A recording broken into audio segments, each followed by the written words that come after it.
246 বছরের ঐতিহ্যকে বহন করতে হবে, পরিত্যাগ নয়। আলিয়া বিশ্ববিদ্যালয়ের নিউটাউন ক্যাম্পাসের 19তম প্রতিষ্ঠা দিবসে বললেন রাজ্য মাইনরিটি কমিশনের চেয়ারম্যান ও পূবের কলম পত্রিকার সম্পাদক আহমদ হাসান ইমরান। তিনি বলেন, আমাদের সমগ্র জীবনে আলিয়া মাদ্রাসার অবদান প্রচুর। সৈয়দ আমির আলী, বিজ্ঞানী কুদরাতি খুদা আরও বিশিষ্ট ব্যক্তি এই মাদ্রাসার কৃতি ছাত্র ছিলেন। তিনি বলেন, আলিয়া মাদ্রাসার 246 বছরের ইতিহাসকে পরিত্যাগ করলে ক্ষতি হবে বাংলার মুসলিম সম্প্রদায়। আলিয়া বিশ্ববিদ্যালয়ের ছাত্রছাত্রী অধ্যাপকদের মধ্যে হিন্দু মুসলিম সবাই রয়েছেন। এই বিশ্ববিদ্যালয় থেকে প্রচুর ছাত্রছাত্রী বেরিয়েছে, স্কলার বেরিয়েছে, যারা খুব ভালো রেজাল্ট করেছে এই কম সময়ের মধ্যে।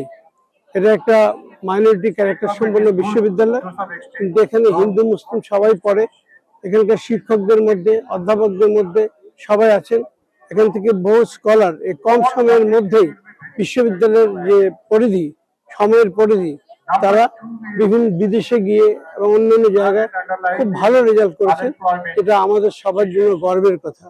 আমি সমস্ত ছাত্রছাত্রী, স্কলার, অধ্যাপকদের আজকে আমি অভিনন্দন জানাচ্ছি, তারা এখানে এসেছেন।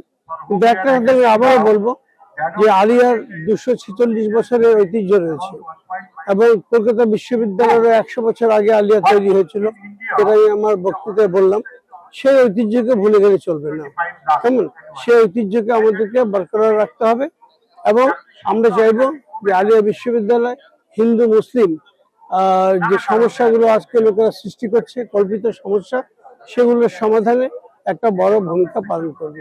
বিশ্ববিদ্যালয়ের নিউটাউন ক্যাম্পাসের 19তম প্রতিষ্ঠা দিবসে ছিলেন বিশ্ববিদ্যালয়ের উপাচার্য রফিকুল ইসলাম, শিক্ষাবিদ ও রবীন্দ্রভারতী বিশ্ববিদ্যালয়ের প্রাক্তন উপাচার্য পবিত্র সরকার, কলকাতা বিশ্ববিদ্যালয়ের উপাচার্য আশুতোষ ঘোষ, বিশ্ববাংলা বিশ্ববিদ্যালয়ের উপাচার্য আবু তালেব খান, পশ্চিমবঙ্গ মাদ্রাসা শিক্ষা পর্ষদের সভাপতি আবু তাহের কামরুদ্দিন, পশ্চিমবঙ্গ হেলথ রেগুলেটরি কমিশনের সেক্রেটারি আরশাদ হাসান ওয়ারসি, আলামিন মিশনের সম্পাদক নুরুল ইসলাম, ভয়েস পাবলিক স্কুলের প্রতিষ্ঠাতা শাহজাহান বিশ্বাস, ঝাড়গ্রাম বিশ্ববিদ্যালয়ের রেজিস্ট্রার ডক্টর নুরুস সালাম, সিস্টার নিবেদিতা বিশ্ববিদ্যালয়ের সহ উপাচার্য উজ্জ্বল চৌধুরী, ডায়মন্ড হারবার মহিলা বিশ্ববিদ্যালয়ের রেজিস্ট্রার সাইদুর রহমান, কলকাতা বিশ্ববিদ্যালয়ের ইসলামিক হিস্ট্রির অধ্যাপক কাজী সুফিউর রহমান, বিশ্বভারতী বিশ্ববিদ্যালয়ের প্রাক্তন অধ্যাপক সিরাজুল ইসলাম, বিদ্যাসাগর বিশ্ববিদ্যালয়ের প্রাক্তন উপাচার্য শিবাজি প্রতিম বসু, যাদবপুর বিশ্ববিদ্যালয়ের অধ্যাপক ফারুক রহমান, হাওড়া দিনিয়াত মুয়াল্লিম কলেজের সম্পাদক শেখ হায়দার আলী, আলিয়া বিশ্ববিদ্যালয়ের উপাচার্য রফিকুল ইসলাম বলেন, ইউপিএসসি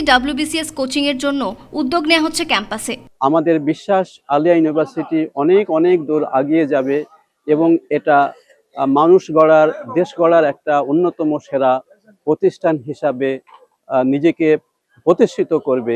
রাজ্য মাইনরিটি কমিশনের চেয়ারম্যান বলেন, বর্তমানে দেশে যে ঘৃণা, বিদ্বেষ, বিভাজনের রাজনীতি প্রতিষ্ঠা করার চেষ্টা হচ্ছে তা প্রতিহত করার জন্য আলিয়ার পড়ুয়া, স্কলার, অধ্যাপকদের বড় ভূমিকা নিতে হবে। সন্দীপ সাহার সঙ্গে শেখ কুতুবুদ্দিনের রিপোর্ট, পূবের কলম ডিজিটাল।